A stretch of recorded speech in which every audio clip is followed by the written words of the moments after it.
गुरु प्यारी साध संगत जी, राधा स्वामी। प्यारी साध संगत जी, आप सभी के भीतर बैठे कुल मालिक को प्रणाम, आप सभी को प्रणाम। संगत जी, आज के इस रूहानियत भरे सत्संग में स्वामी जी महाराज की वाणी ली गई है। आज के इस सत्संग द्वारा आपने शब्द के बारे में विस्तार पूर्वक समझाया हुआ है। शब्द क्या है, शब्द की खबर किन्हें लगती है, शब्द से जुड़ने का क्या साधन है, क्या तरीका है, इसके बारे में आज के इस सत्संग द्वारा विस्तार पूर्वक फरमाया गया है। हम जब अपने दुख और तकलीफें लेकर सदगुरु के पास पहुंचते हैं तो सदगुरु जी महाराज हमें क्या समझाते हैं? नाम के साथ जुड़ो, शब्द के साथ जुड़ो। शब्द के साथ जुड़ने पर जीवन के सभी दुख दूर हो जाते हैं। शब्द क्या है, इसकी जीव को समझ नहीं होती। इसकी समझ ना हो पाने के कारण उसके लिए गुरु के उपदेश पर अमल कर पाना बहुत ज़्यादा कठिन हो जाता। इसी कठिनाई को दूर करते हुए आपने शब्द के भेद को विस्तार पूर्वक समझाया हुआ है। आपसे यही विनती है, सत्संग को ध्यान पूर्वक अंत तक श्रवण करें, सत्संग का आनंद लें। सत्संग के वचन हैं, जो परिचय हैं शब्द से सो जाने महिमा शब्द की। आप फरमाते हैं, जिन्होंने 9 दरवाजे छोड़कर 10वीं गली में जाकर शब्द के साथ अपनी रूह को छोड़ दिया है, वे जानते हैं कि शब्द क्या है। उन्हें शब्द का असल भेद मालूम है। लेकिन जो जीव अपने अंदर नहीं गए, उन्हें इस बात की कोई खबर नहीं लगती शब्द क्या चीज़ है। जब हम सदगुरु का सत्संग सुनने जाते हैं, सेवा पर जाते हैं, तो बार बार हमें सदगुरु के सत्संग में रूह को शब्द से जोड़ने का उपदेश दिया जाता। लेकिन रूह को जो शब्द से जोड़ने का तरीका है, वह अपनी ही इस देह के भीतर उतर जाने की कला। जब तक आप अपनी इस देह के अंदर नहीं जाएंगे, शब्द क्या चीज़ है इसकी खबर नहीं लग सकेगी। हर एक आदमी के अंदर शब्द की धुन हो रही है, जो कभी भी बंद नहीं होती, निरंतर हर समय जारी रहती। वह तब बंद होगी जब जीव की मृत्यु हो जाएगी। यह शरीर आग, हवा, मिट्टी, पानी और आकाश 5 तत्वों का बना हुआ है, जो सभी आपस में एक दूसरे के दुश्मन है। मिट्टी का दुश्मन कौन है? पानी मिट्टी का दुश्मन है। पानी का दुश्मन कौन है? आग। आग का दुश्मन कौन है? हवा। हवा का दुश्मन कौन है? आकाश। ये सभी दुश्मन एक दूसरे के साथ अगर मैत्री साधे बैठे हैं तो शब्द के आसरे बैठे हुए हैं। इसलिए आप हमें उस सार शब्द की खोज करने का उपदेश देते हैं। आप कहते हैं, सारा जहान कर्मों और भ्रमों में भटकता फिरता। और फिर जीव कहता है, काम क्रोध नहीं मरता, मुक्ति जैसा कुछ भी अनुभव नहीं होता। अगर अंदर जाएं, पर्दा खोलें, जीते जी मरें, शब्द को प्रकट करें, तो काम, क्रोध, लोभ, मोह और अहंकार मर जाते हैं, मुक्ति हासिल हो जाती। जिनके अंदर शब्द प्रकट नहीं हुआ, उनकी मुक्ति नहीं हुई। लेकिन जिनके अंदर शब्द प्रकट हो गया, उनकी मुक्ति हो गई। उनका कुल मालिक से, उस परमात्मा से मिलाप हो गया। स्वामी जी महाराज फरमाते हैं, जिन्हें शब्द रूपी शब्द अभ्यासी गुरु मिल गया, अंदर जाने की राह मिल गई, उन्होंने शब्द की कमाई की। जब उन्होंने शब्द की कमाई की तो उनका कुल मालिक से मिलाप हो गया। सभी दुखों, सभी मुसीबतों से उनका छुटकारा हो गया। मन वश में आता है तो शब्द की कमाई के जरिए आता है, और इस मन को वश में कर लेना बड़ा ही ज़्यादा ज़रूरी है, क्योंकि यही मन है जो हमें बार बार इस दुनिया के, इस संसार के भोग विलासों में लिप्त रहने के लिए प्रेरित करता रहता। मन हमें यहाँ के स्वाद छोड़ने ही नहीं देता। यहाँ के स्वादों में मन हमें जीवन भर भटकाता रहता है, और अंत में हम खाली हाथ अपने को पाते हैं। हमारे जीवन में कोई स्वाद नहीं होता, बेस्वाद सा हमारा जीवन हो जाता। इसलिए आप समझाते हैं, इस मन के स्वादों के पीछे ही मत भटकते रहना। इस मन को वश में करो। यह स्वादों का आशिक हुए बैठा। यह अगर इन स्वादों में ही उलझा रहा तो कभी भी अपनी आत्मा की पहचान ना कर सकोगे। और जब तक अपनी आत्मा की पहचान ना कर लोगे, तब तक चैन नहीं पड़ेगा, जीवन में शांति का अनुभव नहीं होगा। इसलिए इस मन को वश में करो, और मन को वश में करने की जो दवा है वह शब्द है, वह नाम है। अगर मन वश में आता है तो शब्द की कमाई के जरिए आता है। जब आप शब्द से प्यार करोगे, मन अपने आप ही वश में आ जाए।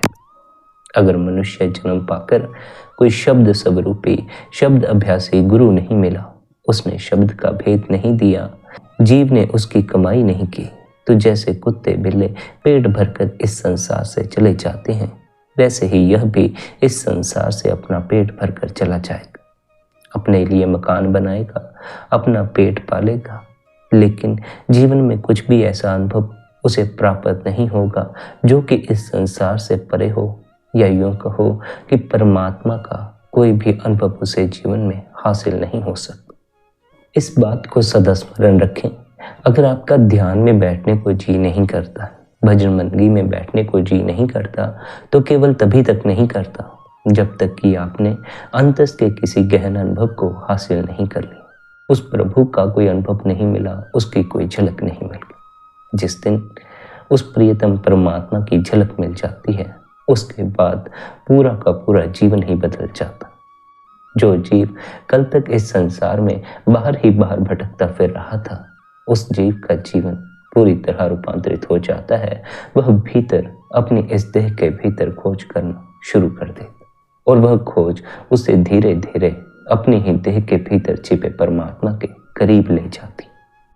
अगर अपनी इस देह के भीतर छिपे कुल मालिक के करीब होने का अनुभव करो, तो समझना कि यह जीवन, यह मनुष्य जन्म सफल हो गया। पर अगर जीवन भर अंतस का कोई अनुभव प्राप्त न हो, केवल बाहर ही बाहर के अनुभव हासिल होते रहे, केवल बाहर के ही स्वादों के अनुभव होते रहे, तो समझना यह मनुष्य जन्म व्यर्थ चला गया।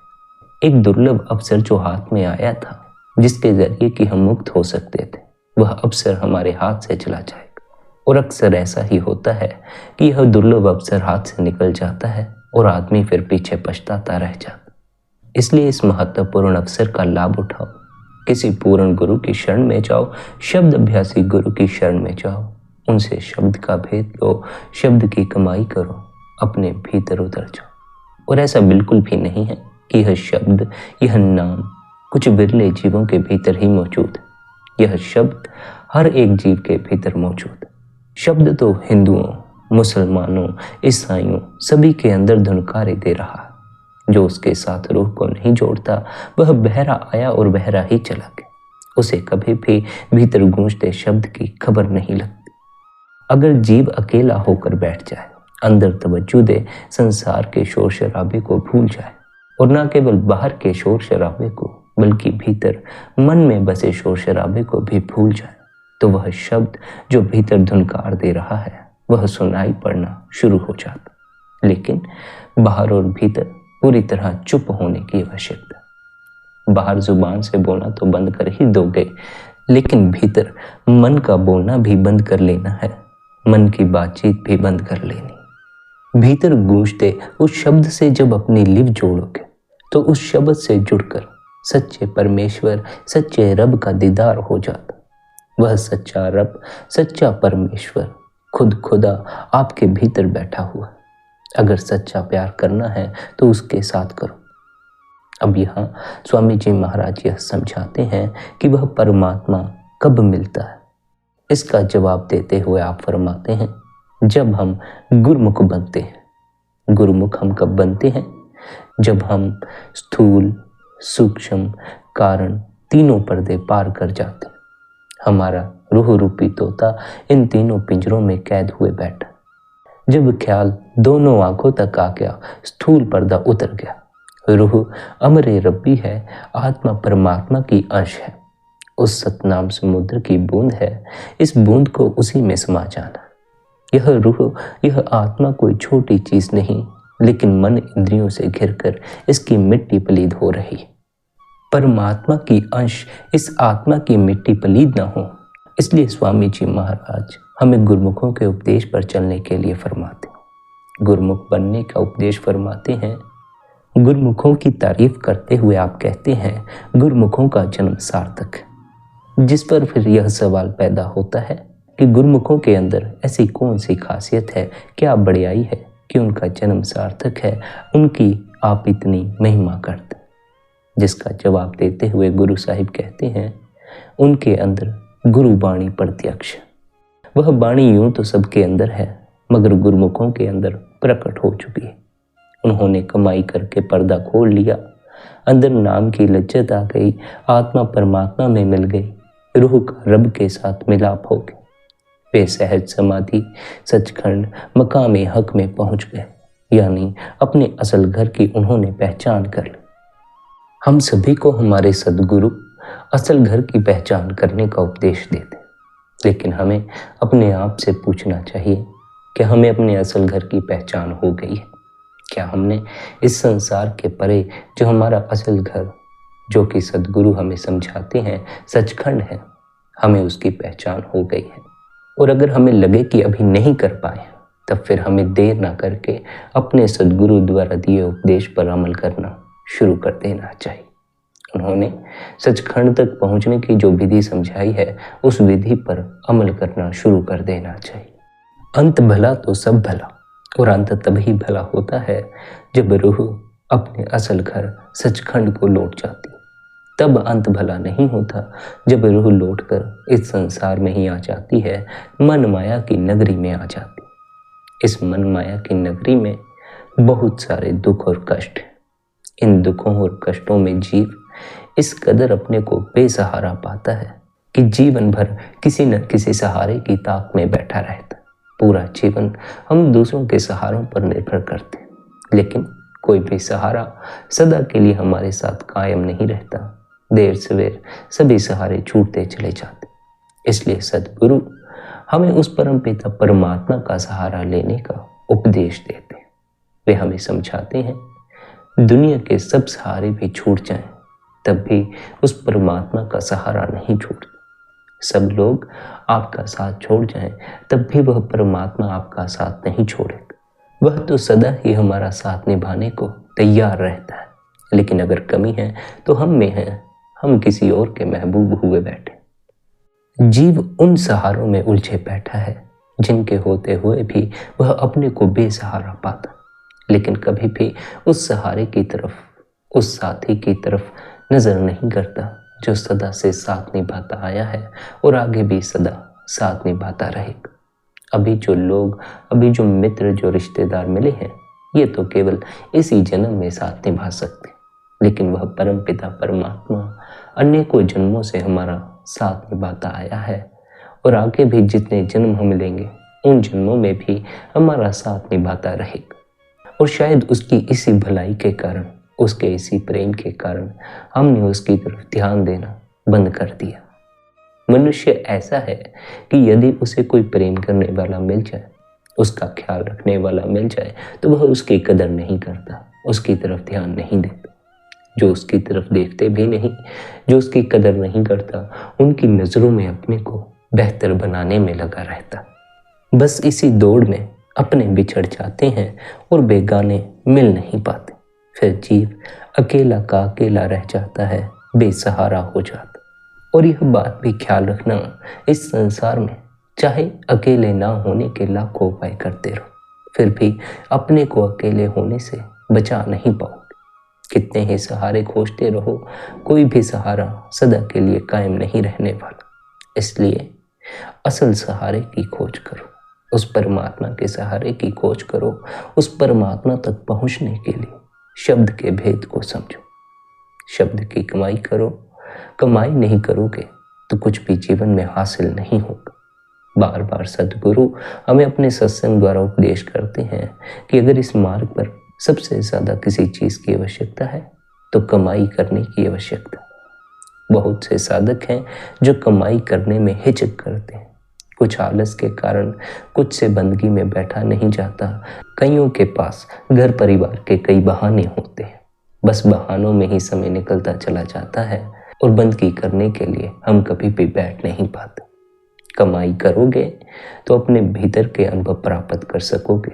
अगर कमाई नहीं करोगे, सद्गुरु द्वारा दिए अभ्यास पर अमल ही नहीं करोगे, तो सद्गुरु जिन आंतरिक अनुभवों की बात करता है, उन अनुभवों तक पहुंचोगे कैसे? गुरु हमें बार बार समझाता है कि भाई, मैंने भी इसी तरीके से अपने भीतर बैठे मालिक से मिलाप कर लिया। लेकिन हम क्या कहते हैं? हम कहते हैं यह तरीका तो बड़ा मुश्किल तरीका है, हमें कोई और भी आसान तरीका बताओ, कोई ऐसा तरीका कि हमें कुछ भी करना ना पड़े और हम उस कुल मालिक से मिलाप कर लें। उसके लिए सद्गुरु क्या उपदेश देता है कि फिर कुल मालिक के आगे अपने आप को समर्पित कर दो। लेकिन वहां भी जीव अपने को समर्पित नहीं कर पाता, कुछ ना कुछ अपने जीवन का अपने हाथ में बचाए रखता है। परमात्मा पर भी पूरी तरह भरोसा नहीं कर पाता। उसे भरोसा नहीं होता कि कुल मालिक उसके जीवन की संभाल कर ले। जीव अपने बाबत तो यही सोचता है कि वही अपने जीवन को बेहतर चला सकता है, उसके अतिरिक्त कोई भी दूसरा उसके जीवन की ढंग से संभाल नहीं कर सकता।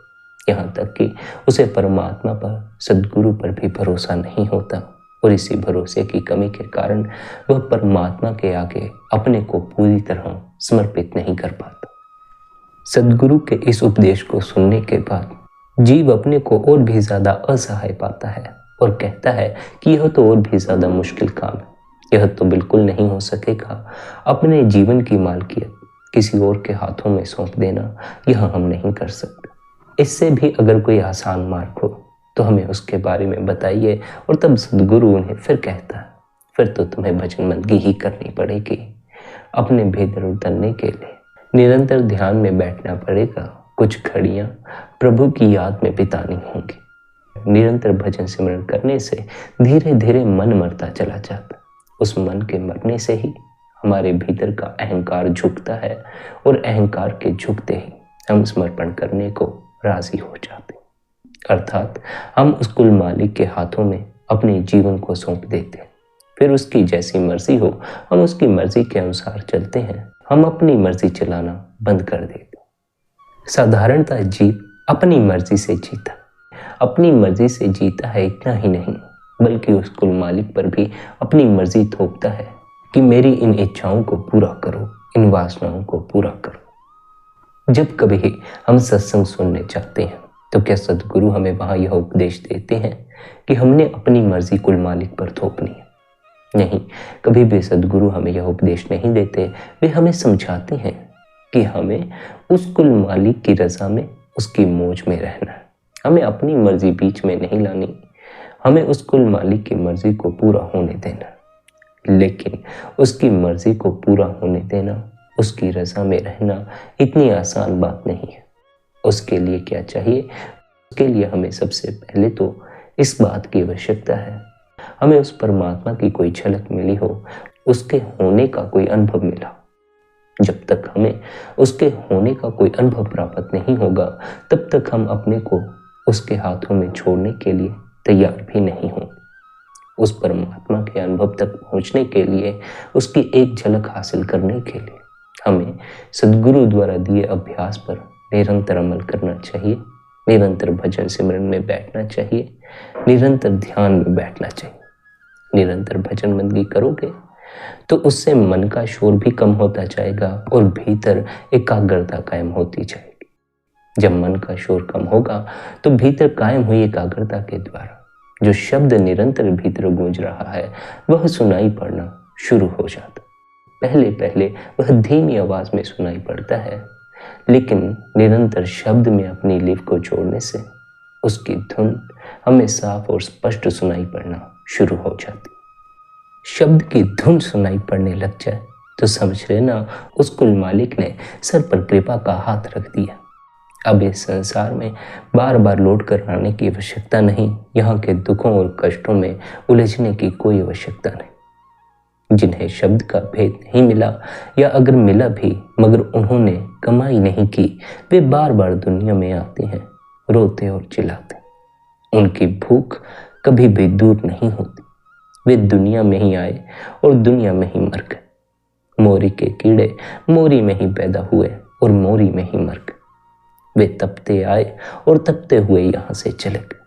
न परमात्मा की बंदगी की, न अंदर का पर्दा खोला।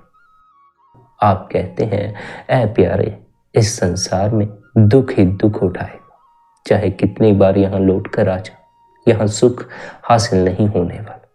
अगर कहीं सुख है तो तेरे अपने अंदर है, तो अपने अंदर ही सुख की खोज कर। बाहर कहीं भी सुख नहीं है, इसलिए जब तक तू अंदर नहीं जाता कभी सच्ची शांति का अनुभव नहीं कर पाएगा। इसलिए बाहर भटकना छोड़ दे और अपनी इस देह के भीतर खोज करना शुरू कर दे। गुरु द्वारा दिया अभ्यास करना शुरू कर दे। जब तू निरंतर गुरु द्वारा दिए हुए अभ्यास की पालना करेगा तो उससे तेरे भीतर गुरु के पास जाने की चाह भी पैदा होगी। उससे गुरु की संगत भी बढ़ेगी। गुरु की संगत में जी लगना शुरू हो जाए। और यह ख्याल रखना, जिनकी हम संगत करते हैं उन्हीं का रूप हो जाते।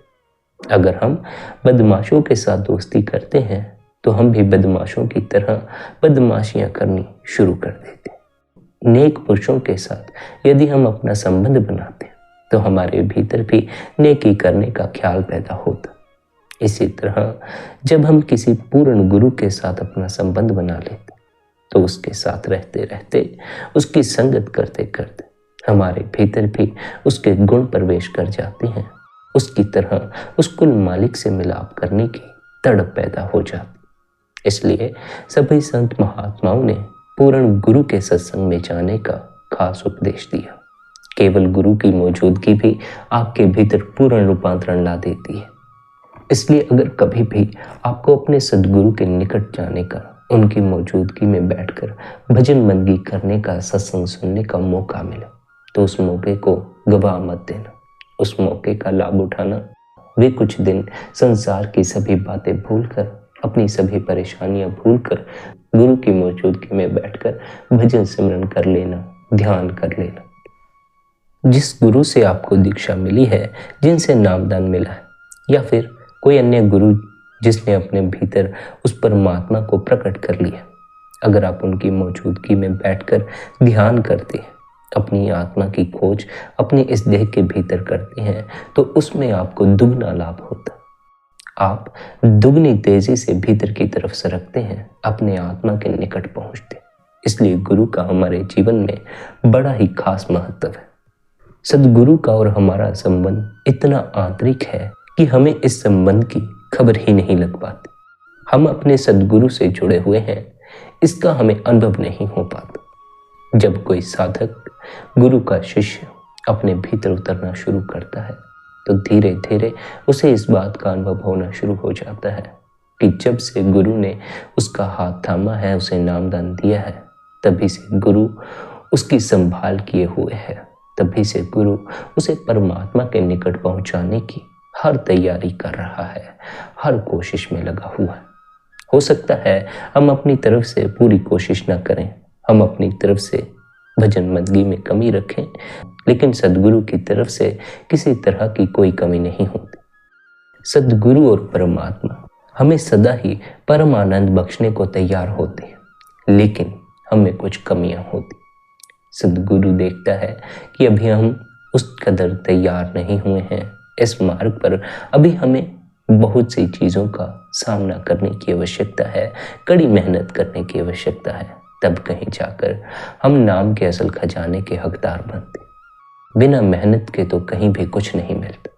इस संसार में जितनी चीज़ें आपने हासिल की हैं, उन सभी के लिए आपको कुछ ना कुछ तो कीमत चुकानी ही पड़ी होगी। पर लेकिन हमें इसमें किसी तरह की कोई आपत्ति नहीं होती, हम कीमत चुकाने को तैयार हो जाते। पर जब सद्गुरु हमें भीतर नाम की दौलत हासिल करने को कहता है और उसकी कीमत अहंकार बताता है तो हमसे वह कीमत चुकाई नहीं जाती। हमें पता नहीं नाम क्या चीज़ है, इसलिए हम सोच लेते हैं कि नाम को हासिल करके हम क्या करें, अहंकार को बचाए रखेंगे तो कुछ हासिल हो जाए। लेकिन हमें इस बात की खबर नहीं, जिन्होंने नाम को हासिल कर लिया उनका अहंकार तो अवश्य ही मिट गया, पर उनके जीवन में जितना दुख था, जितना दर्द था, वह भी मिट जाता। उन्हें परम सुख की प्राप्ति होती। यूं ही बार बार सद्गुरु आपको शब्द से जुड़ने का, नाम से जुड़ने का उपदेश नहीं देते।